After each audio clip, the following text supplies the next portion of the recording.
আজ আমরা উচ্চ মাধ্যমিক 2025-এর WBH এর টেস্ট পেপার সলভ করব। বিষয় হচ্ছে রাষ্ট্রবিজ্ঞান স্কুল টেস্ট কোশ্চেন পেপার যে পার্টটা রয়েছে সেই পার্টের 4 নম্বর সেট। ওকে, স্কুলের নাম হচ্ছে কলাগাছিয়া জগদীশ বিদ্যাপীঠ এইচএস। ওকে, এবং পেজ নম্বর হচ্ছে C26। তো চলো শুরু করা যাক। শুরু করার আগে বলে রাখি, এখনো পর্যন্ত দ্য পলিটি গুরুর ফ্যামিলিতে যদি যুক্ত না হয়ে থাকো সাবস্ক্রাইব করে যুক্ত হয়ে যাও, আর বন্ধুদের কাছে শেয়ার করতে একদম ভুলো না। তো আমরা সরাসরি প্রশ্নে চলে যাই, তাই না? প্রশ্নে কি থাকছে? এক দাগের প্রশ্ন আমরা দেখব, 1-1। ঠিক আছে, ঠান্ডা যুদ্ধকে গরম শান্তি বলে চিহ্নিত করেছেন কে? করেছিলেন বার্নেট করেছিলেন, তাই না? Option B. নেক্সট 2 দাগ, জোট নিরপেক্ষ আন্দোলনের প্রথম শীর্ষ সম্মেলন অনুষ্ঠিত হয় অপশন বি বেলগ্রেডে। 3 নম্বর কোশ্চেন, পঞ্চশীল চুক্তি স্বাক্ষরিত হয় ভারত ও চীনের মধ্যে, তাই না? কত সালে? 1954 সালে। এখানে সঠিক উত্তর অপশন ডি। 4 নম্বর, ঠান্ডা যুদ্ধের অবসান ঘটে, দেখো দশক দিলে 1990 হবে, আর যদি এক্স্যাক্ট সালটা চাই তখন 1991 হবে। তো এখানে 1990 যেহেতু রয়েছে আমরা 1990 দেব। নেক্সট 4 দাগ, ঠান্ডা যুদ্ধের অবসান ঘটে গেল, ওটা তো আমরা বললাম। 5 দাগ, বর্তমানে সার্কের সদস্য সংখ্যা 8টি সদস্য, তাই না? আগে 7খানা ছিল, মানে যখন তৈরি হয়েছিল সার্ক 1985 সালে, তাই না?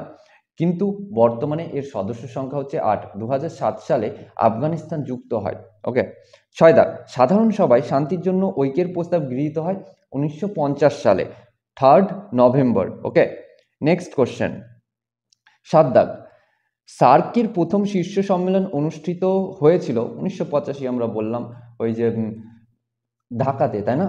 নেক্সট 8 দাগ, আন্তর্জাতিক বিচারালয়ের বিচারপতির মোট সদস্য সংখ্যা 15 জন।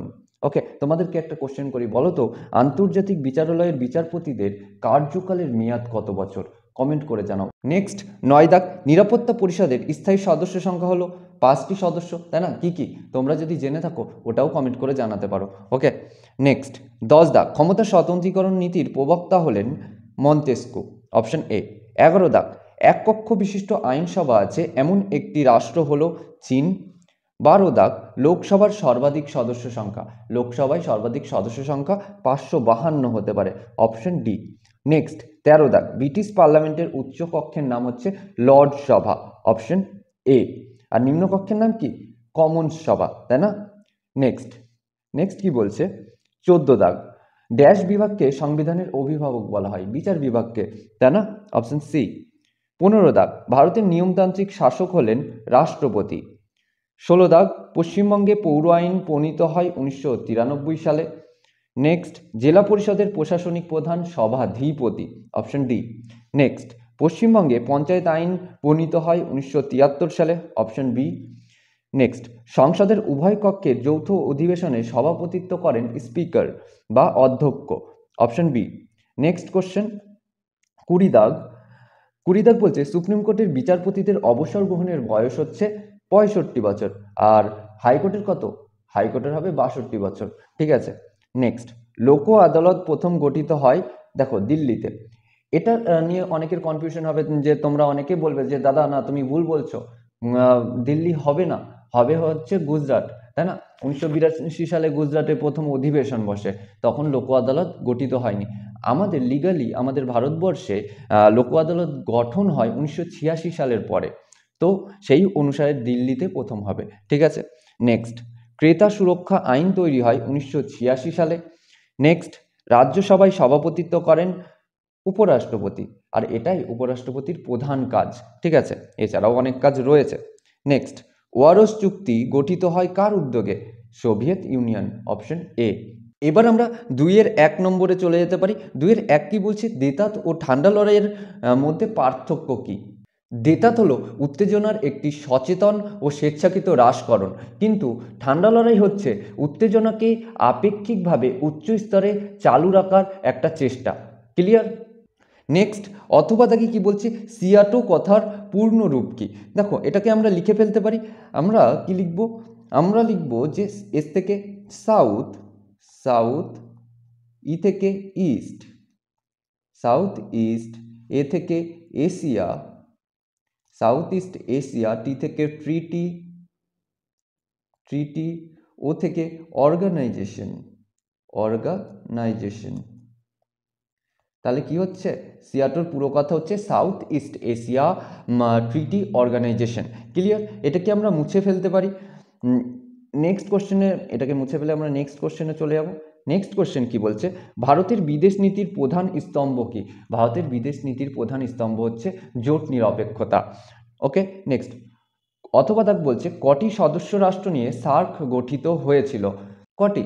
7টি সদস্য রাষ্ট্র নিয়ে, তাই না? কি কি ছিল? ভারত ছিল, বাংলাদেশ ছিল, পাকিস্তান, নেপাল, ভুটান, তারপরে হচ্ছে শ্রীলঙ্কা, আর একটা কি মালদ্বীপ, তাই না? আর 2007 সালে আফগানিস্তান যুক্ত হয়, কিন্তু এখানে তো সেই আফগানিস্তান আমরা দেব না, তাই না? নেক্সট, আটলান্টিক সনদ কত খ্রিস্টাব্দে স্বাক্ষরিত হয়? আটলান্টিক সনদ 1941 সালে স্বাক্ষরিত হয়। কবে এবং কাদের মধ্যে? এটা যদি জানা থাকে জাস্ট ইয়েস লিখে দাও। ওকে, পুরোপুরি লিখতে হবে না, তোমরা যদি জেনে থাকো। আমরা এটা আগে অনেকবার আলোচনা করেছি। 4, দ্য স্পিরিট অফ লস গ্রন্থটি কার লেখা? মন্তেস্কুর লেখা। নেক্সট, 5, দা ক্ষুদ্র জেলাশাসক কাকে বলা হয়? এসডিওকে। ঠিক আছে। নেক্সট, অথবা দা ন্যায় পঞ্চায়েত বলতে কি বোঝো? ন্যায় পঞ্চায়েত হলো ভারতের গ্রাম পর্যায়ের একটি বিচার বিভাগীয় সংস্থা। এটি গ্রাম পর্যায়ের ছোটোখাটো দেওয়ানি এবং ফৌজদারি মামলার নিষ্পত্তি করে থাকে। আচ্ছা বলো তো, ভারতে কি পশ্চিমবঙ্গে কি ন্যায় পঞ্চায়েত রয়েছে? যদি থাকে সেটা কমেন্ট করে জানাও। ওকে, নেক্সট কোশ্চেন, সম্মিলিত জাতিপুঞ্জের স্থায়ী সচিবালয় কোথায় অবস্থিত? সঠিক উত্তর হবে নিউ ইয়র্কে, তাই না? নেক্সট, অথবা দেখ নিরাপত্তা পরিষদের একটি দুর্বলতা উল্লেখ করো। দেখো, নিরাপত্তা পরিষদের সবথেকে বড় দুর্বলতা হচ্ছে তার স্থায়ী সদস্যদের যে ভেটো প্রয়োগের ক্ষমতা সেটি।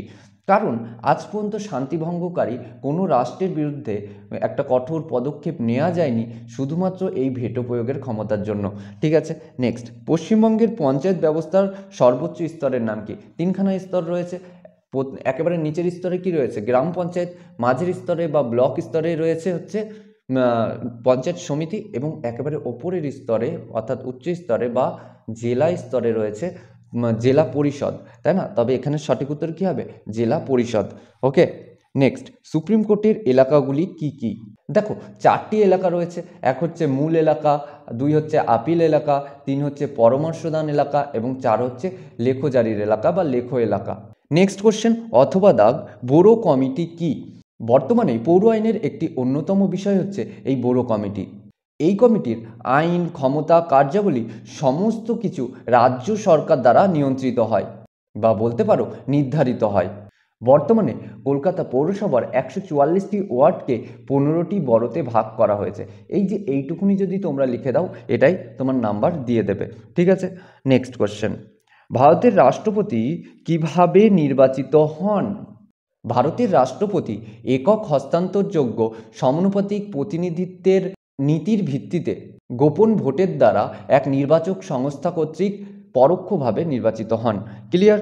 নেক্সট কোশ্চেন, 10 দাগ অর্থনৈতিক ও সামাজিক পরিষদের কতজন সদস্য নিয়ে গঠিত? অর্থাৎ অর্থনৈতিক ও সামাজিক পরিষদ কতজন সদস্য নিয়ে গঠিত?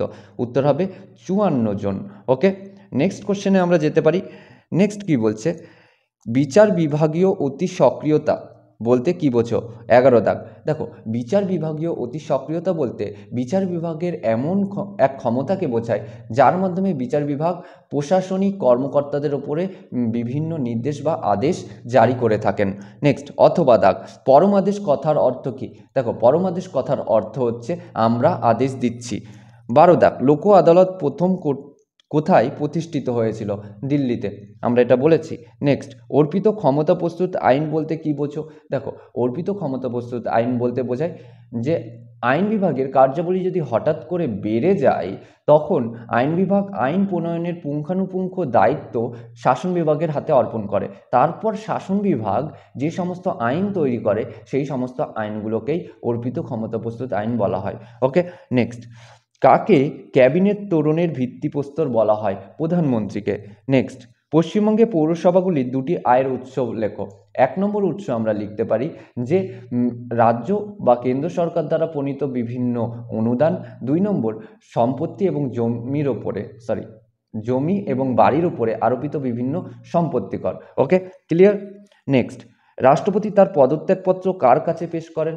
রাষ্ট্রপতি তার পদত্যাগপত্র উপরাষ্ট্রপতির কাছে পেশ করেন। ওকে, নেক্সট, গ্রাম সংসদ কাকে বলে?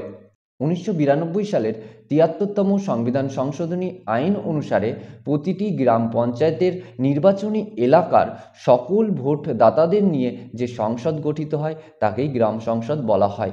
ঠিক আছে, নেক্সট, পৌরসভার যে কোনো দুটি বাধ্যতামূলক কাজ উল্লেখ করো। 1 নম্বর আমরা বলতে পারি যে বিভিন্ন বেআইনি ঘরবাড়ি নির্মাণ বন্ধ করা। 2 নম্বর আমরা বলতে পারি পয় প্রণালী ও জল নিষ্কাশনের ব্যবস্থা করা। ক্লিয়ার? নেক্সট আসছে কি বড় কোশ্চেন তোমরা দেখে নাও। আজকে এই পর্যন্তই, সঙ্গে থাকার জন্য ধন্যবাদ।